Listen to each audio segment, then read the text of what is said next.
This is Jessica from the Hermetic Order of the Garden Dawn, and today we're going to talk about how to build a hugel bed with what you have around you. Hugel beds for non-perfectionists.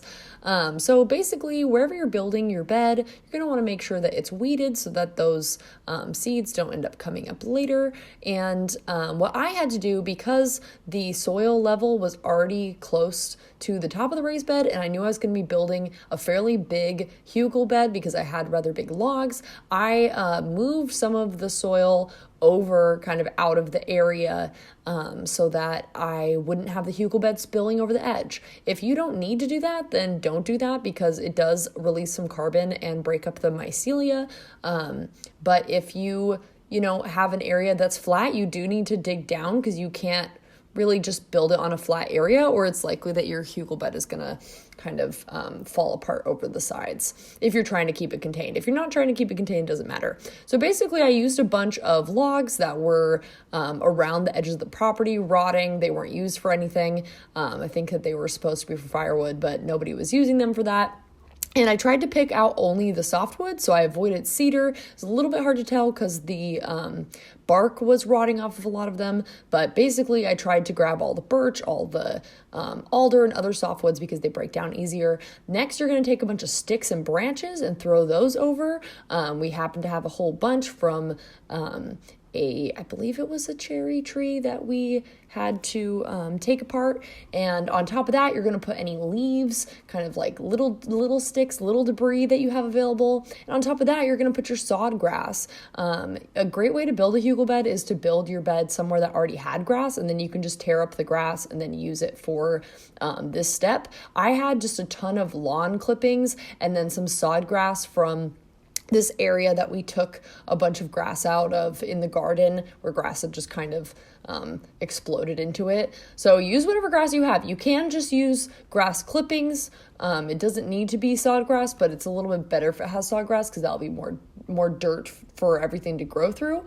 Next, I put down, basically I took a bunch of the dirt that I had taken out and I put it back on there. If you have chips or some composting soil, you could even go get a bag of compost soil from the store. You could use that, but I was definitely trying to use what we already had.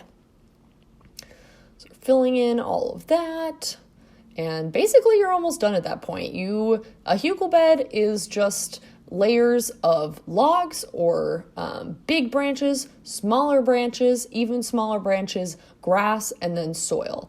And the water becomes very accessible and stored because it kind of fits into all those little gaps between the branches and the logs at the bottom, which means you don't have to water as often, and all of those branches and grass and nutrients are breaking down and creating super rich soil, so you don't need to add more compost to it for a couple years at least, which is much better than a regular raised bed where the soil is sort of constantly becoming depleted. Oh, the next thing that I did is I took a bunch of pots that we had been using to grow plants where the plants had died, or we had moved the plants into another pot, but basically we had a bunch of pots full of extra dirt that wasn't really high enough in nutrients anymore for me to put another plant in there. So I highly recommend you do that. Always save that dirt if you can. And then I put a bunch of compost tea that we custom make and bring out to some of the properties that we work on. And I put that on there. It's basically a bunch of soil amendments. Anders, our head gardener, makes it, so I actually can't really tell you what's in it, but the plants love it, and I watered the crap out of it, and there you go, we have our hugel bed. Now fast forward only about a month and a half, and this is what we have going on. There's tons of squash, marigold, corn, tomatoes. We went for a polyculture model, which means putting lots of different types of plants. So yes, it looks messy, but those plants are thriving. The pollinators love it. And it really ensures the success of all of the plants. So that's how you build a Hugelkultur bed, and make sure you don't try to be a perfectionist about it, because at the end of the day, it's not about going out and buying a bunch of supplies. It's about reusing and recycling and composting the materials around your home. Good luck, and send us photos of the hugel bed that you make.